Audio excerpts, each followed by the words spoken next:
It's the Brad and John Show.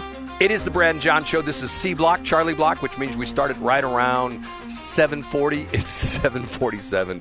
I think I went a little bit too long in Brad's top three. John, I apologize to you. Hey, and you know, Brad, as long as anytime you say 7:47 and you don't launch into a P-51 Magnum story, we're doing pretty well. P-51 Mustang, John. Whatever P-51 the hell it's Mustang. called. P-51 Mustang. I think I keep saying Magnum because I'm thinking about, well, I don't know. Go ahead, Brad. You Magnum PI. You're thinking about that, right? Yeah, exactly. Magnum That's PI. right, Brad. God, you know what? Go back. I want to ask a weird question. Were you too young to enjoy Magnum PI when it was in first series? No, and you know who loved Tom Selleck was my mom. Really? She was a Tom. I mean, not in a biblical way. Well, but I think my mom's only celebrity crush was Tom Selleck. Yeah.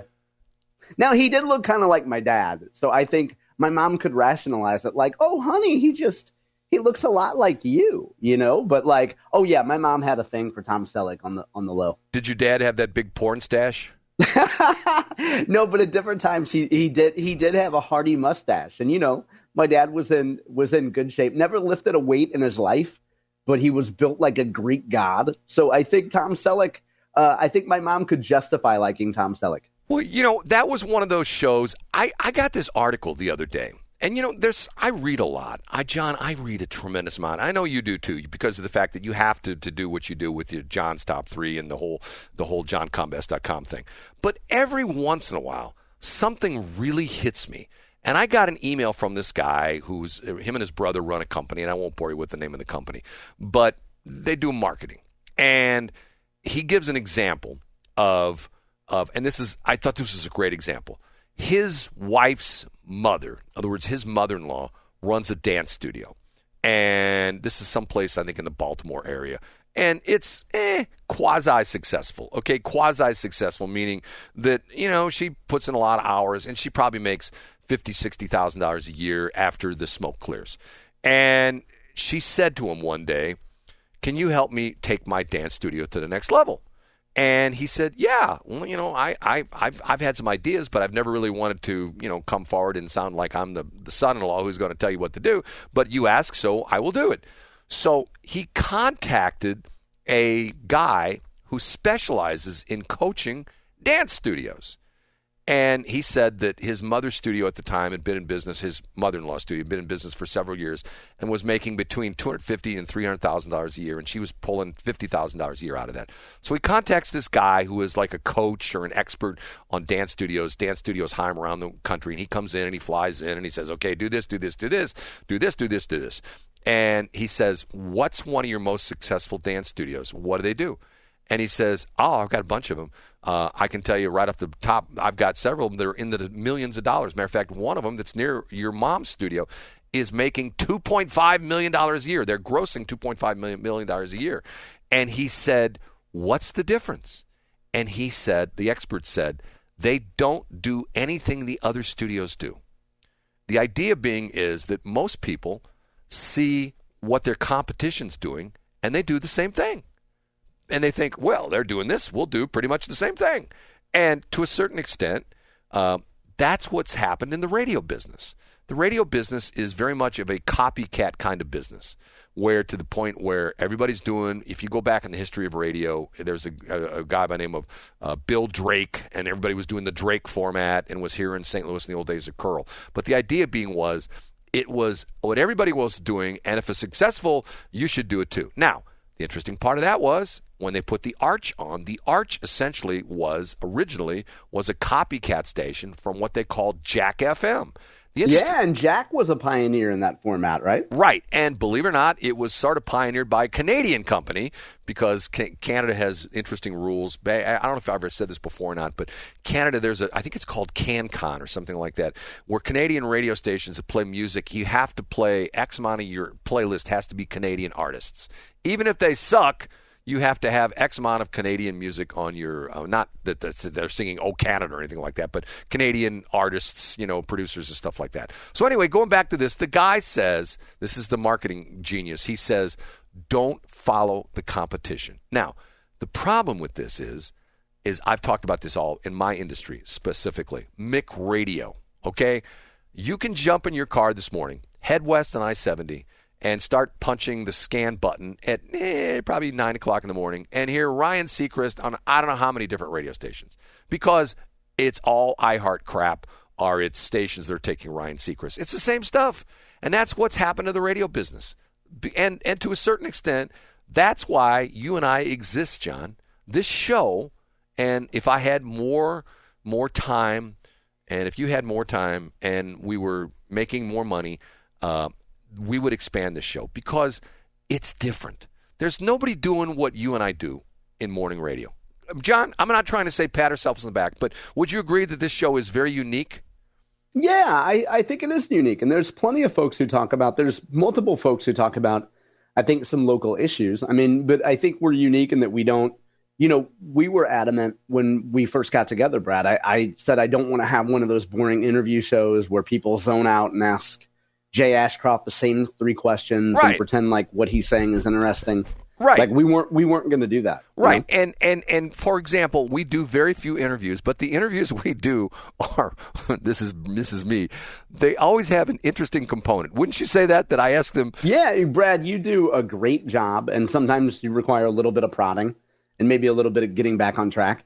But you always do a good job of not doing a conventional radio show. Right. And the idea being is, I mentioned this to you last week, and I actually stuck this up on my Facebook page. I mentioned Joe Pyne. Remember we talked about this?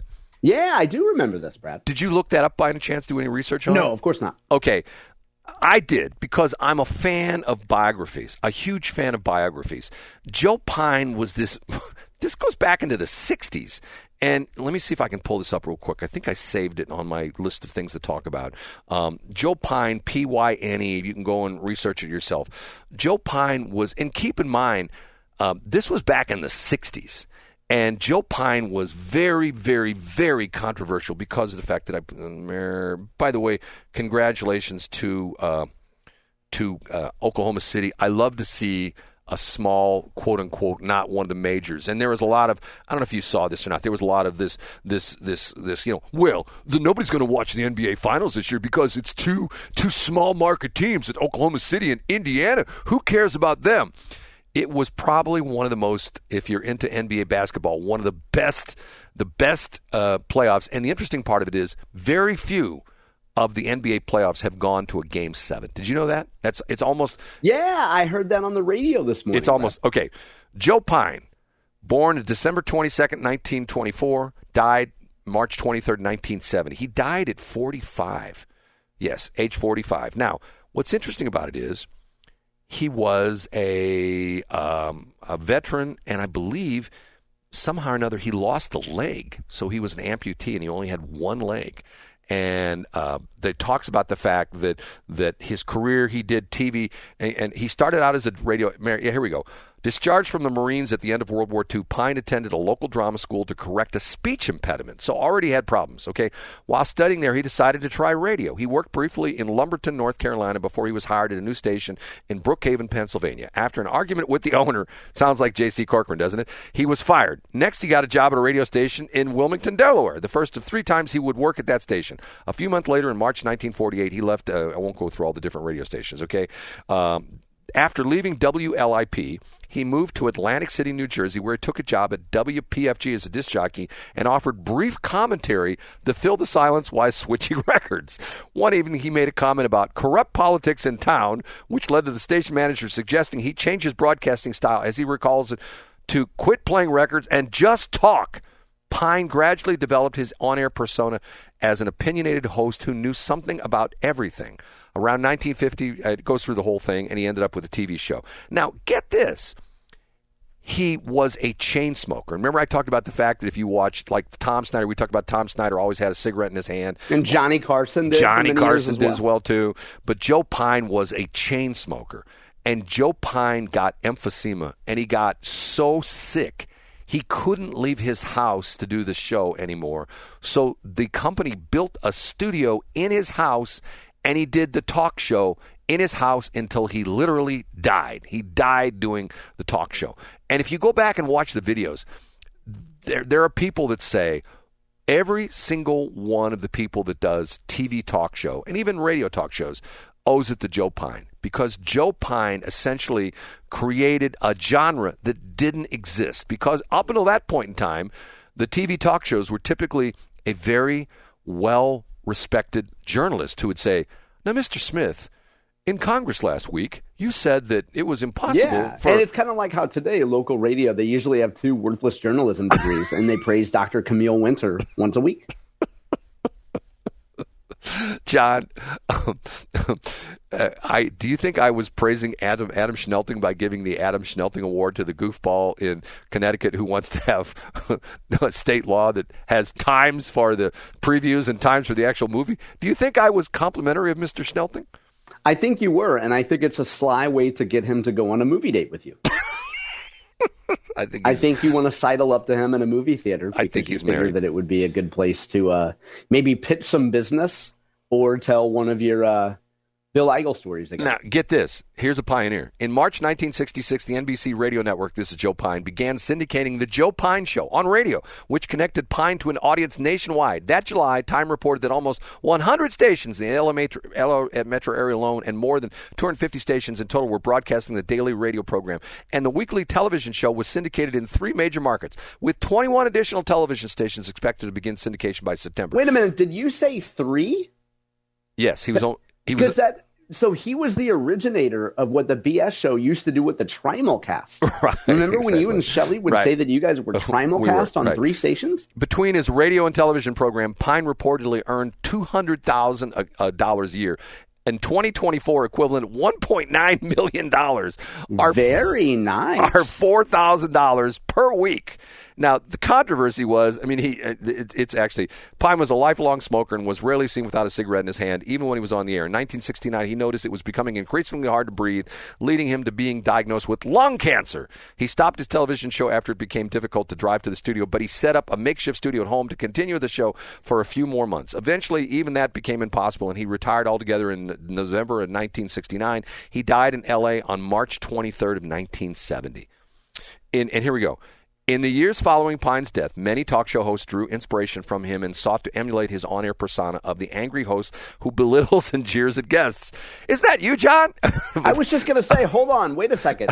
We went from a very Brad reads Wikipedia thing to John sees himself in this dead man. Right. Instead of belittles and jeers at guests, it's John belittles and jeers at co-host. Harlan Ellison said, I've appeared on that sort of show all over the country. They call it controversy, but they're all about vilification and hostility. And their model is Joe Pyne. Sometimes, nice, I love that. The heirs to Pyne's metaphorical throne directly cited him as an influence. For instance, Bob Grant, who worked with Pyne in Los Angeles in the early 1960s and considered himself a mentor, he would fill in for Pyne on occasion and took over the time slot in 1964. If you know anything about Bob Grant, he became a huge talk show host in New York City. Get this, Sean Hannity in turn took inspiration from and gave praise to Grant. Over times, various media outlets have drawn the connection. And what they're saying is Joe Pyne was Gen 1.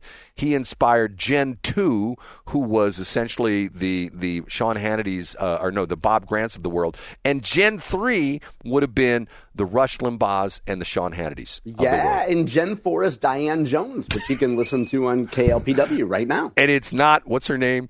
She talks like that. What was her name? I can't remember her name. Diane Rehm. Diane Rehm. I'm Diane Rehm. And yes, I just threw back some Jack and smoked a cigarette or two. I just gargled with Jack Daniels. Right. In the break. And I'm here to... Now, we should make fun of her because she had like a heart attack. Wasn't that what it is? She had a heart attack or something like that? Wasn't that the deal? Yeah, but that's what they said about you, and you ended up just fine. It ended up just being a gallbladder, you know? Some useless organ you don't even need. My immediate family thinks I had a heart attack, but I've told my youngest son, I haven't corrected them. I've told my youngest son, Drew, your mom and your 2 brothers and your sisters think that I've had a heart attack. I have not. I've not had a heart attack. At least not yet. But and their mom said Brad does not have a heart. So he cannot have a heart attack. I mean, it's just, come on. Have I ever told my banker joke before? No, I don't think so. Remind me to tell my banker joke tomorrow. Okay. I can't wait, Brad. We have to get out of here, John. Say goodbye. See you tomorrow.